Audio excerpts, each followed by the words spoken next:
Assalamualaikum warahmatullahi wabarakatuh.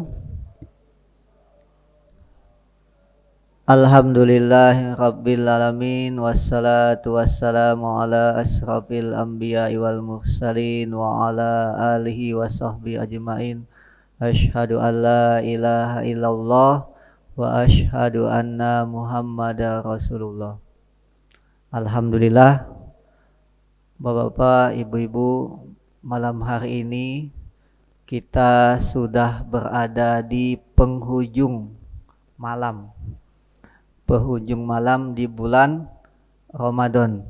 Alhamdulillah yang sudah selalu berada di masjid atau selalu rutin melaksanakan ibadah sholat tarawih. Alhamdulillah Allah memberikan hidayah, menjaga hidayahnya sampai terakhir di bulan Ramadan ini di tahun 1445 Hijriah. Salawat wa salam tidak lupa kita sanjungkan kepada Nabi kita, Nabi besar Muhammad Sallallahu Alaihi Wasallam. Jamaah yang dimuliakan oleh Allah, tidak terasa kita berada di penghujung bulan Ramadan, di mana bulan yang penuh dengan bonus-bonus, di mana penuh dengan keajaiban-keajaiban pahala. Di sini ada namanya malam Lailatul Qadar. Semua amalan kita bukan diganjar dengan 10 kali lipat, tapi berkali-kali, karena inilah bulan yang penuh dengan rahmat. Dan tidak terasa besok kita sudah takbiran, insya Allah ya. Insya Allah sama-sama. Alhamdulillah kalau kami lihat di running tag televisi, PBNU sudah menetapkan insya Allah di tanggal 10 sholat Idul Fitri. Kalau Muhammadiyah memang sudah lama menetapkan bahwa tanggal 10 kita sholat Idul Fitri. Jadi tahun ini kita sama-sama, bersama-sama, insya Allah tidak ada perbedaan. Insya Allah sama-sama akan melaksanakan ibadah sholat Idul Fitri. Dan insya Allah di masjid kita di Al-Furqan akan melaksanakan ibadah sholat Idul Fitri di lapangan Sekolah Islam Terpadu Al-Furqan. Jadi silahkan bapak-bapak, ibu-ibu yang berada di sekitar Al-Furqan untuk dapat menghadiri bersama-sama kegiatan sholat Idul Fitri.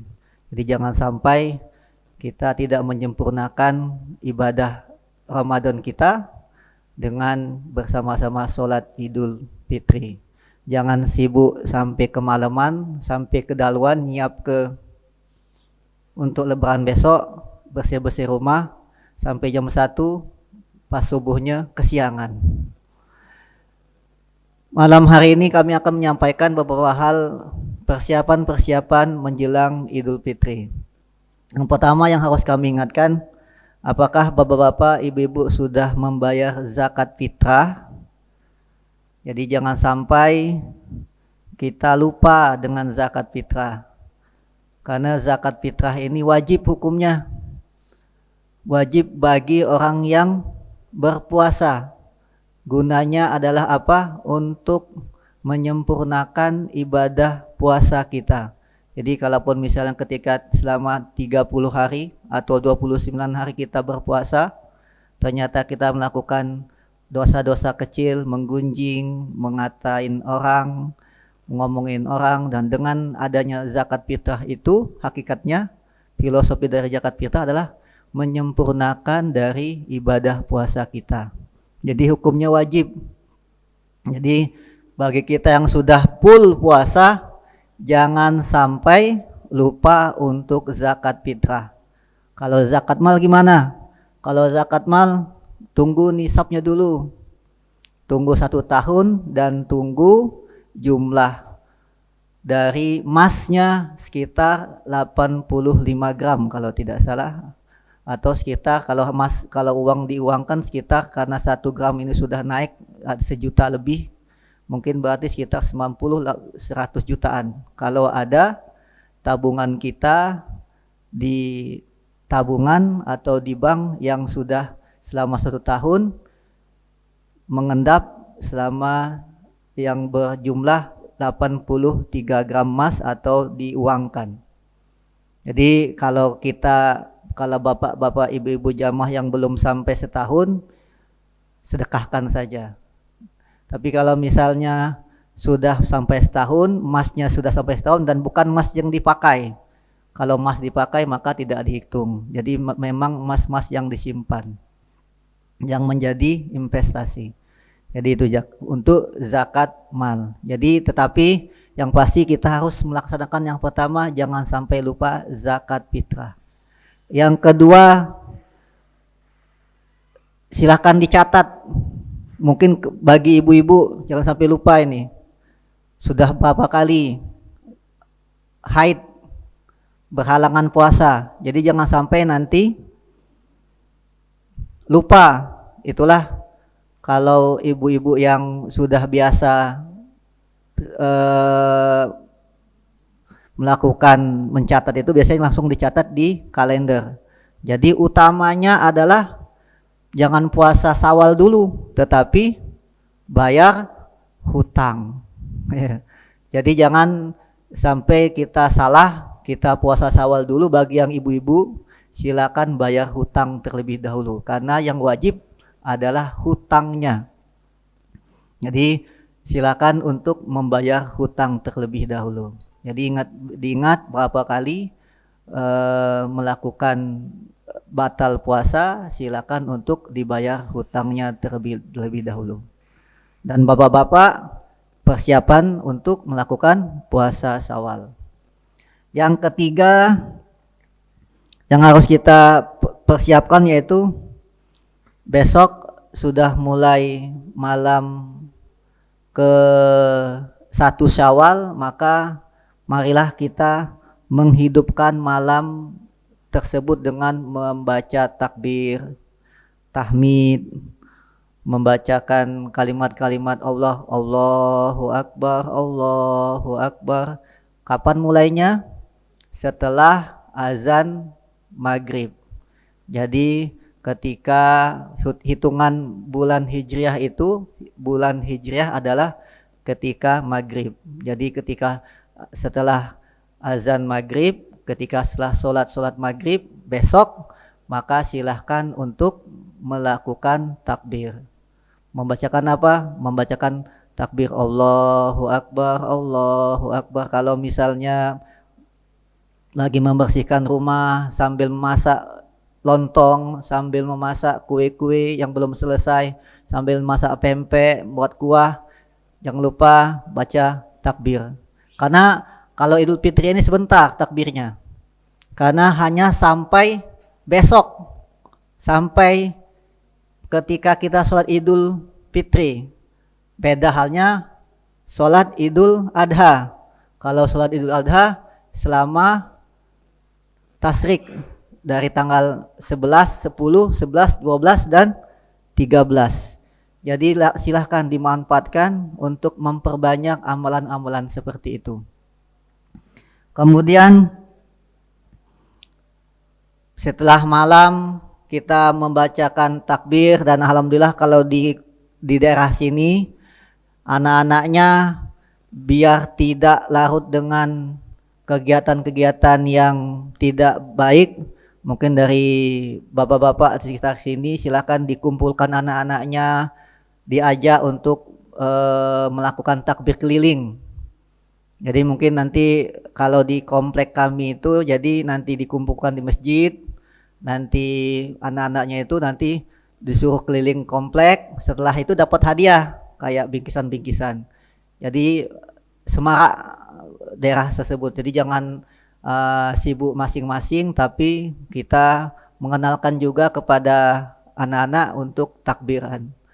Ya kalau dulu mungkin zaman-zaman kami masih bujang, masih aktif di remaja masjid, dulu kami sempat menyewa mobil pickup kita ya, mungkin yang bapak-bapak yang masih dulu masih merasakan masa-masa itu, meramaikan jalan-jalan takbiran Apabila Allahu Akbar keliling biasanya dilepas oleh pihak pemerintahan keliling ke Palembang. Jadi jangan sampai malam itu hilang-hilang saja. Jadi momen-momen yang penuh dengan berkah itu hilang-hilang saja. Jadi nanti mungkin oleh Pak Siwo atau nanti ya dikumpulkan anak-anaknya, nanti kita keliling-keliling, anak-anaknya silakan dikumpulkan, nanti sekeliling aja, sekeliling mungkin membaca takbir, bawa kaleng-kaleng, bawa apa yang berbunyi-bunyi, jadi mengingatkan karena ada yang mungkin nggak tahu kalau besok udah takbiran. Karena apa? Karena tidak puasa mungkin, sibuk dengan dunia. Jadi tidak tahu kalau besok sudah mau lebaran. Jadi kita mengingatkan, setidaknya mereka bahagia bahwa sudah mau lebaran. Dan selanjutnya yaitu jangan lupa besok ketika tanggal 10 atau tanggal 1 Syawal sebelum kita berangkat disunahkan untuk mandi sebelum sholat. Ini tidak hanya kita yang akan berangkat ke masjid atau ke lapangan untuk sholat Idul Fitri, tapi disunahkan juga bagi orang-orang yang tidak sholat. Misalnya dalam keadaan haid, maka silahkan disunahkan untuk sholat sebelum sholat di hari Idul Fitri atau mandi di hari raya. Jadi disunahkan untuk mandi. Jadi mandi sebelum pelaksanaan sholat Idul Fitri. Jadi niatnya silakan pakai niat sendiri, nawaitul ghusl li rabbil hadasi li Idul Fitri lillahi ta'ala, atau mau pakai bahasa Indonesia, saya niat sholat di waktu sebelum pelaksanaan sholat Idul Fitri karena Allah Ta'ala, kalau pakai bahasa Indonesia. Jadi kita disunahkan untuk mandi sunnah sebelum sholat Idul Fitri. Kemudian jangan lupa, ini beda dengan sholat Idul Adha, kita disunahkan makan. Diutamakan makan kurma kalau ada kurma, kalau tidak ada ya makan lontong yang ada di rumah. Jadi beda halnya seperti sholat Idul Adha. Kalau Idul Adha kita disunahkan untuk puasa, kalau sholat Idul Fitri ini kita disunahkan untuk makan. Kalau ada kurma silakan makan kurma 1 atau 3. Kalaupun misalnya tidak, kita silakan untuk makan yang ada di rumah. Sunahnya untuk makan. Selanjutnya yaitu membedakan rute jalan. Ini kira-kira kalau misalnya memang kita mampu untuk berjalan lebih jauh, ya mungkin kalau misalnya rumah di sini kita keliling dulu lewat samping sana. Nanti pas pulang baru ke sini. Tapi kalau misalnya memang tidak mampu, ya sudah lewat situ saja daripada jadi membebankan. Memang sunahnya itu adalah perginya lewat rute yang satu, pulangnya rute yang lain. Apa gunanya? Ternyata ada faedahnya. Kita ketemu dengan orang-orang yang beda. Jadi nanti misalnya lewat sini mungkin ketemu dengan tetangga-tetangga kita yang sebelah sini. Jadi kita saling menyapa, saling bersalaman. Ketika pulang nanti ketemu lagi sama yang lain. Itulah sunnah dari manfaat faedah dari kita pergi dan pulang dalam rute yang berbeda. Kemudian yang pasti berpenampilan yang terbaik. Bukan berarti harus beli pakaian yang baru, tapi jadi berpenampilanlah yang terbaik. Kalau ada pakaian yang terbaik di rumah silakan dipakai. Alhamdulillah bisa menggunakan wangi-wangian, terutama yang untuk laki-laki. Yang untuk ibu-ibu cukup secukupnya, karena terlalu wangi jadinya hukumnya haram. Jadi secukupnya. Tapi kalau bapak-bapak silakan menggunakan pakaian yang terutama yang putih, yang bersih, kemudian yang penampilan yang paling terbaik. Jadi gunanya apa? Biar karena kita merasakan kemenangan, bahwa kita sudah berada di hari yang penuh dengan kemenangan. Tetapi kalau misalnya tidak ada kemampuan untuk membeli pakaian yang terbaik, pakailah apa yang ada, yang pasti, yang jangan sampai memberatkan kita. Kemudian yang pastinya pelaksanakan sholat Idul Fitri. Jangan sampai kesiangan, silakan datang, karena insya Allah di masjid kita ini di lapangan insya Allah dimulai jam 7. Biasanya pembukaan dulu jam 7 kurang 10. Kemudian kita akan mulai sholat Idul Fitrinya jam 7. Jadi silahkan jangan sampai kitanya terlambat. Kalau bisa setengah 7 atau paling lambatlah jam 7 kurang 15 sudah berada di lapangan. Biar apa? Biar bersama-sama kita bertakbir, membaca takbir untuk mengagungkan keesaan Allah. Pelaksanaan ibadah sholat Idul Fitri, jangan sampai kita lupa rakaat pertama subhanallah walhamdulillah. Kalau tidak hafal subhanallah, yang pastinya itu nanti sunah-sunahnya rakaat pertama 7 kali takbir dan rakaat kedua adalah 5 kali takbir. Dan terakhir mengucapkan tahniyah atau ucapan selamat. Taqabbalallah minna wa minkum taqabbal ya karim. Jikalau pengen, kita biasanya di Palembang, minal aidin wal faizin, mohon maaf lahir dan batin. Tapadol, tidak masalah. Jadi jangan ketika pulang, kalaupun misalnya tidak sempat mau main ke rumah, silahkan ketika setelah sholat kita bersalam-salaman. Kita mengucapkan mohon maaf kalau ada kesalahan, ataupun taqabbalallah minna wa minkum, semoga ibadah puasa kita diterima di sisi Allah dan semoga kita bisa melanjutkan puasa Syawal dan semoga kita selalu mendapatkan perlindungan Allah untuk menghadapi 11 bulan ke depan, karena 11 bulan ke depanlah yang sangat sulit bagi kita.